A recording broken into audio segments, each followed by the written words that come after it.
అందరికీ నమస్కారం. నేను మీ దుర్గను. ఈ వీడియోలో రెయిన్ లిల్లీ గురించి తెలుసుకుందాం. రెయిన్ లిల్లీ మొక్కను సరైన కేర్ తీసుకుంటే వర్షాకాలంలోనే కాదు, వేసవి కాలంలో కూడా పూలు చక్కగా పూస్తాయి. అన్ని సీజన్‌లో పూలు బాగా పూయాలంటే కొన్ని జాగ్రత్తలు తీసుకోవాలి. నా దగ్గర యెల్లో కలర్ రెయిన్ లిల్లీ ఉంది. ఇవి 3 కలర్‌లో దొరుకుతాయి. రెయిన్ లిల్లీ మొక్క వర్షం పడగానే చెట్టు నిండా పూలు వస్తాయి. ఈ మొక్కకి ఉన్న ప్రత్యేకత. రెయిన్ లిల్లీ మొక్కకు వర్షపు నీరు చాలా ముఖ్యం. అందుకే నేను వర్షం పడినప్పుడు నీరు నిల్వ చేసుకొని ఒక బకెట్‌లో కావలసినప్పుడు మొక్కకు అందిస్తూ ఉంటాను. అప్పుడు పూలు బాగా చెట్టు నిండా పూస్తాయి. ఈరోజు వీడియోలో రెయిన్ లిల్లీ మొక్కను ఎలా నాటుకోవాలి, ఎలాంటి కేర్ తీసుకోవాలి ఈ వీడియోలో చూపిస్తాను. స్కిప్ చేయకుండా దయచేసి చివరి వరకు చూడండి. నా ఛానల్ ఫస్ట్ టైం ఎవరైనా చూస్తున్నట్లయితే సబ్స్క్రైబ్ చేసుకోండి ప్లీజ్. బెల్ ఐకాన్ క్లిక్ చేసి యాక్టివేట్ చేసుకుంటే నేను వీడియోలు అప్లోడ్ చేయగానే నోటిఫికేషన్ వస్తుంది. నా వీడియోలను చూడవచ్చు. రెయిన్ లిల్లీ మొక్కకు విత్తనాలు వచ్చాయి. వీటిని విత్తనాల ద్వారా కూడా పెంచుకోవచ్చు మనం. ఇవి దుంపల ద్వారా కూడా పెంచుకోవచ్చు. ఉల్లిపాయలాగా దుంపలు ఉంటాయి. నేను ఒక 3 దుంపలు పెట్టుకున్నాను. ఇలా కుండీ అంతా స్ప్రెడ్ అయ్యాయి. భూమిలోనే ఈ దుంపలు అల్లుకుపోయాయి. దుంపలు ఎక్కువై కుండీ అంతా నిండిపోయింది. అందుకే వీటిని వేరే కుండీలోకి మార్చుకుంటున్నాను. దీనిలో గడ్డి అంతా క్లీన్ చేసుకుంటున్నాను. ముఖ్యంగా ఫ్లవరింగ్ అయిపోయాక ఆకులను ఇలా కట్ చేస్తూ ఉండాలి. కింది వరకు కట్ చేశాను నేను. కట్ చేసిన తర్వాత చెట్టు నిండా పువ్వులు వస్తాయి. ఇలా ప్రూనింగ్ చేయడం వలన వర్షాకాలంలోనే కాకుండా వేసవి కాలంలో కూడా ఫ్లవరింగ్ బాగా ఉంటుంది. ఈ రెయిన్ లిల్లీ ప్లాంట్స్ను మే నెలలో కట్ చేసుకొని నాటుకుంటే జూన్లో వర్షాలు మొదలైనప్పుడు వీటి ఫ్లవరింగ్ స్టార్ట్ అవుతుంది. Rain lily yellow colour, white colour, pink colour ఉంటాయి. కానీ నా దగ్గర యెల్లో కలర్ ఉంది. రెయిన్ లిల్లీ కుండీలో ఇలా తులసి మొక్క కూడా దానంతట అదే పెరిగింది. వేరే కుండీలోకి నీట్గా మార్చుకుంటాను. ఇలా రెయిన్ లిల్లీని కింది వరకు మొత్తం కట్ చేసుకున్నాను. కట్ చేసుకున్న వెంటనే నాకు ఒక 2 రోజులకు ఫ్లవరింగ్ చెట్టు నిండా వచ్చింది. కట్ చేసుకున్న తర్వాత కుండీలో ఉన్న గడ్డిని మొత్తం నీట్గా క్లీన్ చేసుకుంటున్నాను. కట్ చేసుకున్న వెంటనే ఇలా చెట్టు నిండా అందంగా ఫ్లవరింగ్ వచ్చింది. ఎప్పటికప్పుడు ఇలా కట్ చేసుకుంటూ ఉండాలి. ఈ దుంపలను రెయిన్ లిల్లీ దుంపలను నేను వేరే కుండీలోకి మార్చుకుంటున్నాను. నేను ఎలా మార్చుకుంటున్నానో మీకు చూపిస్తాను. మార్చుకునే ముందర ఇలా వాటరు దుంపలకు తడిచేలాగా పోసుకోవాలి. అప్పుడు లూజుగా అయ్యి మట్టి దుంపలు ఈజీగా బయటికి వస్తాయి. మొత్తం కుండీ నిండా స్ప్రెడ్ అయ్యాయి ఇవి. ఇలా అవ్వడం వల్ల ఫ్లవరింగ్ తగ్గిపోతుంది. ఇవి ఒక్క గడ్డ పెట్టినా చాలు కుండీ అంతా అల్లుకున్నాయి. ఎన్ని మొక్కలైనా తయారు చేసుకోవచ్చు మనము. ఇలా దుంపలన్నిటినీ తీసుకుంటున్నాను. ఈ దుంపలను రౌండ్ టబ్లో వేసుకుంటే బాగుంటుంది. అందంగా కూడా కనిపిస్తాయి ఇవి. రెయిన్ లిల్లీ నాటుకునే ముందర మొత్తం పైన ఆకులంతా కట్ చేసుకొని ఇలా దుంపలన్నిటినీ వేరు చేసుకొని నాటుకుంటున్నాను. ఈ మట్టి ముద్దగా ఉంది. ముద్దగా ఉన్న మట్టిలో సరిగా రావు. అందుకే ఇవి మార్చుకుంటున్నాను.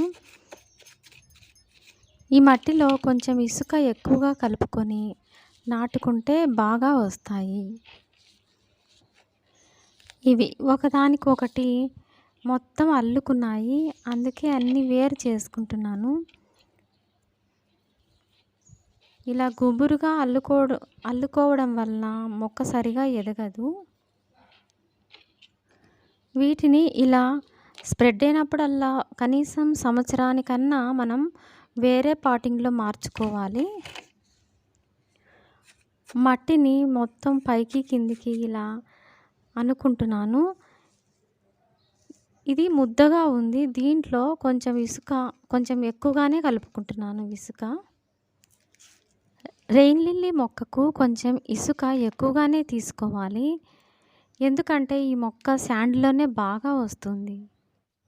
రెయిన్ లిల్లీ మొక్కనే కాదు, భూమి లోపల ఉండే ఏ దుంప అయినా సరే, భూమి లోపల ఉండే దుంపలు సాయిల్ మిక్స్ అనేది వెల్ డ్రైన్‌గా ఉండాలి. వాటర్ నిల్వ ఉంటే లోపల గడ్డలు కుళ్ళిపోతాయి. అందుకని ఓవర్ వాటరింగ్ చేయకూడదు. మట్టి మిశ్రమం ఇలా కలుపుకుంటున్నాను. కొంచెం ఇసుక ఎక్కువగానే కలుపుకుంటున్నాను. వీటికి కంపోస్టులు ఏమీ అవసరం లేదు. ఉంటే మన దగ్గర పశువుల ఎరువు వేసుకోవచ్చు. వేరుకుళ్ళు రాకుండా కొద్దిగా వేప పొడి, బూడిద కూడా వేసుకుంటున్నాను. పశువుల ఎరువు లేకపోతే కంపోస్ట్ అయినా లేక కిచెన్ వేస్ట్ అయినా వేసుకోవచ్చు. నేను తయారు చేసుకున్న కిచెన్ కంపోస్ట్ కొద్దిగా వేసుకున్నాను.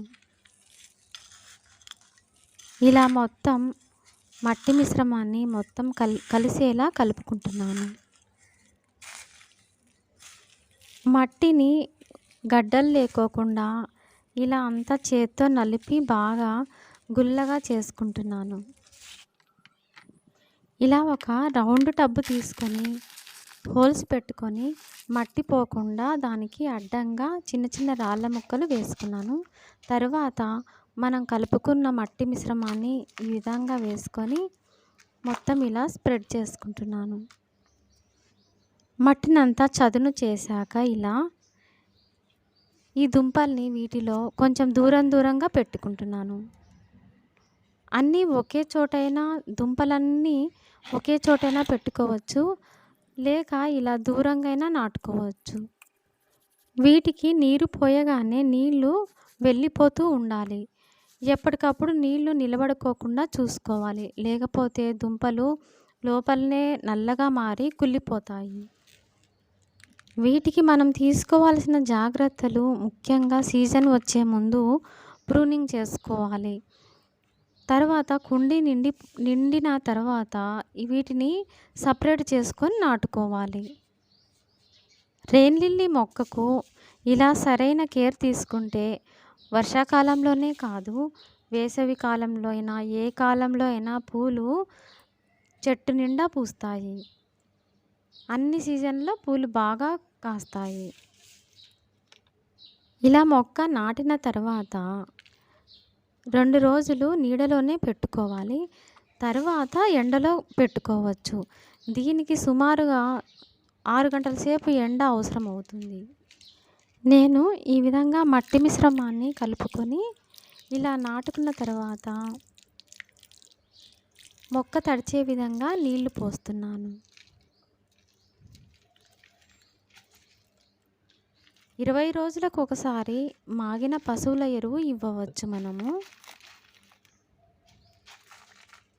మాగిన పశువుల ఎరువు కానీ, వర్మీ కంపోస్ట్ కానీ, కిచెన్ వేస్ట్ కంపోస్ట్ కానీ మన దగ్గర ఏది ఉంటే అది ఇవ్వవచ్చు.